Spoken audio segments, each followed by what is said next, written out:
Good morning, happy Saturday. Today is day 3 of my 100-day video blog challenge. And this morning I decided that I wanted to speak about the theme of blessings and gratitude. And I know I'm wearing this shirt that actually was not even planned originally, but it helped inspire the theme. And this morning I woke up, I was late for a morning engagement. I had a commitment for a breakfast event, and I overslept and I was frazzled, and I grabbed this shirt and I threw it on and I ran out of the house. And as I was driving out, there's raccoons that threw garbage all over my driveway, so I had to clean that up. I was grumbling because I was already late. And then I got to my morning engagement in time. I was a little late, but no big deal. And my friend gifted me with this mug, which ironically says #blessed. And I just started laughing. I go, look at the shirt I'm wearing. I can't even stand it. It's hilarious. Talk about those little God moments, right? So then over the course of the morning engagement, I heard a lot of really amazing conversations, people sharing about some very serious things that they're facing that made my concerns trivial in comparison. And I just said, if my biggest concern is that I'm running a little bit late, I'm very, very fortunate. But that's today. That's my truth of today. So here I am before the shop opens, and I am truly blessed. I'm sitting in the shop that I co-own with my beautiful, amazing business partner, whereas we only opened 9 months ago, and it was just a thought. It just came together. The universe conspired to help this happen. I was burned out, stressed out, adrenal fatigued, very unhappy, working unhappily married mother a few years ago, and I knew that I had to make major changes, and I didn't know how that would look. And now here I am in my store with all these beautiful crystals and gifts and clothing and jewelry and oils and healings and consultations of tarot and astrology and psychic mediums. We had a beautiful event last night where people were able to communicate with loved ones from who passed. Whether you believe it or not, that's okay, whatever you choose to believe. But our mission is really to bring healing and remedies for your mind, body, and soul in holistic and healthy ways. And that is just such a beautiful gift on a daily basis. I'm continually amazed with the healing and relief that coming into the store and the services we provide do help people, even just to brighten their day. And that is such a gift for me. So by giving to others, they give back to me, which is an incredible, incredible blessing.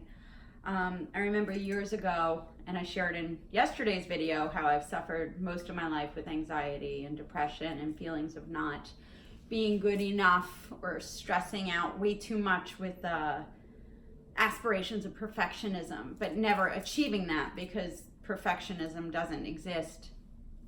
So it's always setting yourself up to fail because you're never going to achieve that. You could always be doing more rather than recognizing the good, solid effort and job that you did do and the progress that you've made and being able to work continually toward a goal. It's a much healthier perspective.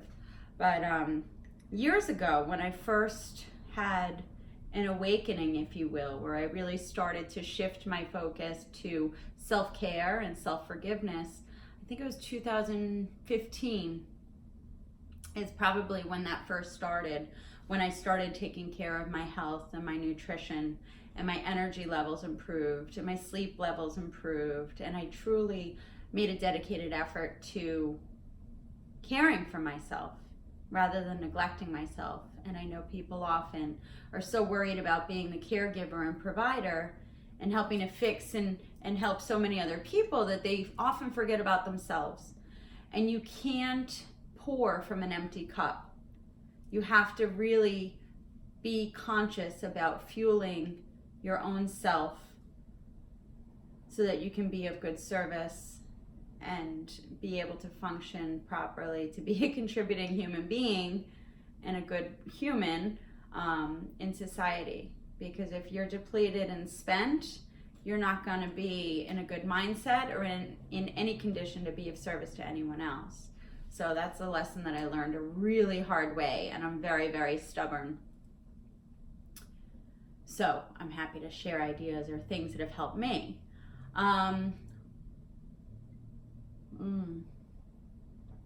Cheers. In 2015, I did make a conscious decision. There was a lot of polarization and negativity swirling around social media, such as Facebook and Instagram, and divisiveness, and people were warring with each other and really posting a lot of negative things.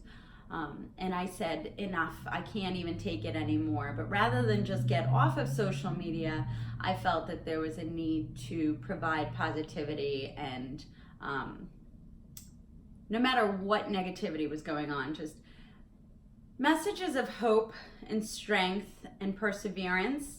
Not all Pollyanna that's fake smoke and mirrors, that's like, oh yay, everything's great. But like true stuff, find the blessings, because there's always blessings. There's always a positive outlook. And I heard an analogy which really made sense to me once. It says, if you were going to purchase a red Volkswagen Beetle, all of a sudden, miraculously, on the streets as you drive around, you'll start noticing all the red Volkswagen Beetles, because your perception changes and you're looking to notice it. Well, energetically, our minds and psyche works in the same way. So if we choose to focus on negative and all that's going wrong in the world or in our lives, or if we consciously dwell on all of the negative aspects of life, we're going to see and notice and point out and seek out more negative. So negative begets negative. It's just the lens with which you see.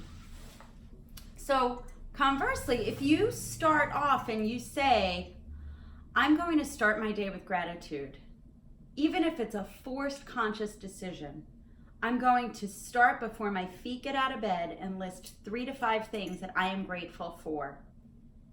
I woke up this morning. I woke up in a bed. I have shelter. I have family members. I have job security. I have health. These are all simple blessings. I woke up. Some people don't wake up. But we're here and we have a fresh opportunity to start the day with a fresh perspective and conscious decisioning. So you can choose to focus on what positive things you're going to attract and accomplish during the day, or you can start off the day and get caught up into the minutia of all of the swirls of negativity that's going on.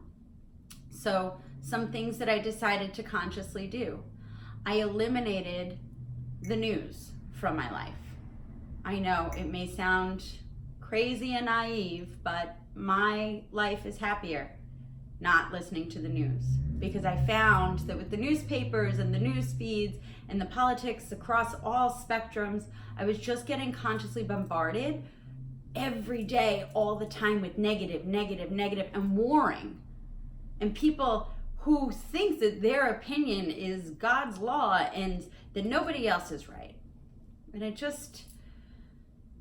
it was a terrible energy to be caught up in, because it never ends. It just swirls and then you fester in that. It's terrible. So I eliminated news, and I can't watch a horror movie. There's enough bad things going on in the world. I personally can't watch it. So I like comedy. I like love. I like stories of perseverance and overcoming. I've found that the people I surround myself with, my friends, my most immediate close confidants, they tend to embody the characteristics that I do. So take a good look at the 5 people you spend the most time talking with and surrounding yourself with. Are they supportive of you? Are they uplifting? Do they want you to succeed? Or are they nagging and complaining about all that you're not doing, or complaining about the weather, or complaining that things aren't good enough? Like, I had to really be very conscious and distance myself with many people that was the constant, because I was doing so much in my own life to make positive improvements, and I surrounded myself with people that were like-minded, that were also making positive improvements to their own life, and that wanted me to succeed and I wanted them to succeed. People that wanted to lift me up and applaud me and not tear me down and not mock me and not say, oh, she's crazy the moment I walk away. I might be crazy, I don't know. But isn't everyone a little bit? I mean, everybody has their own stuff that they're dealing with. But are you going to surround yourself with people that are your people, your tribe, your close confidants that have your back? Or are you going to surround yourself with negative Nellies that are just going to complain and tear each other down? Because I want nothing to do with that. And my life is definitely enhanced as soon as I eliminated those aspects. In terms of getting a positive mindset, I found that gratitude journals are very helpful. You could wake up and start by listing 3 to 5 things that you're grateful for every day. I love meditation. It just starts my day off with a clear mind, and I put it out to the universe. What do I need to accomplish today?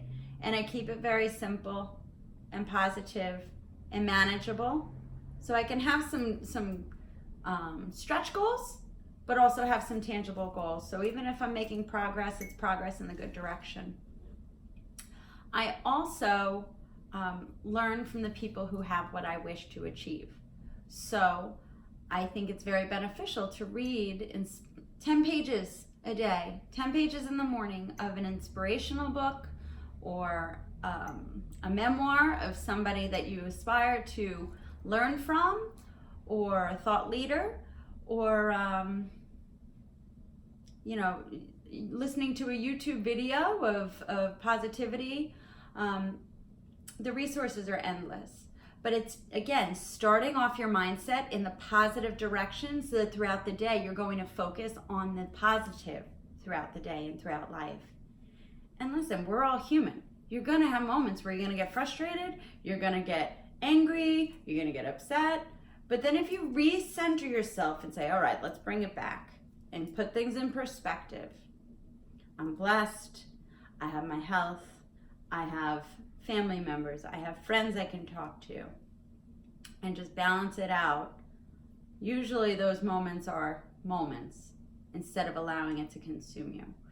So, gratitude, being conscious. It's a conscious decision that requires action.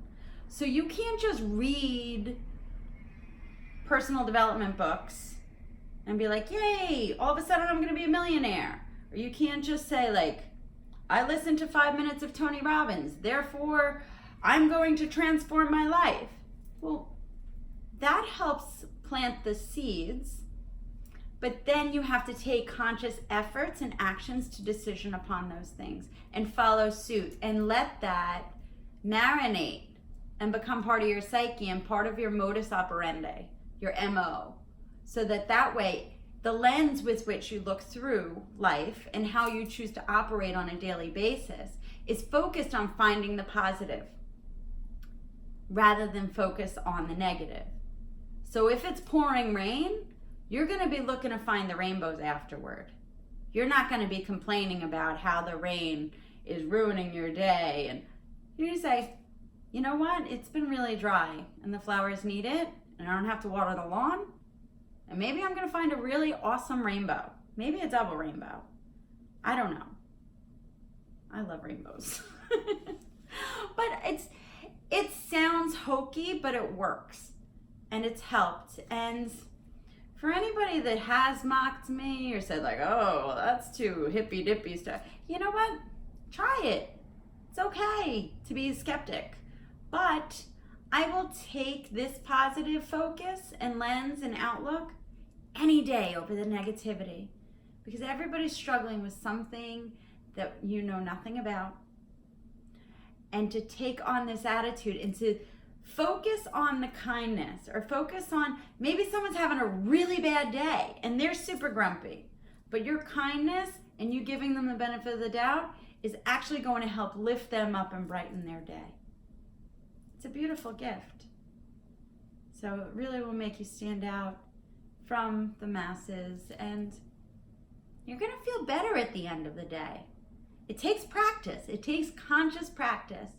But counting your blessings and expressing gratitude, if you prioritize it as an important part of your mannerisms, an important part of your day, your life will be enriched. I know it has enriched mine, and I hope that these tips help you. Thanks for listening. Namaste. Blessings. Bye.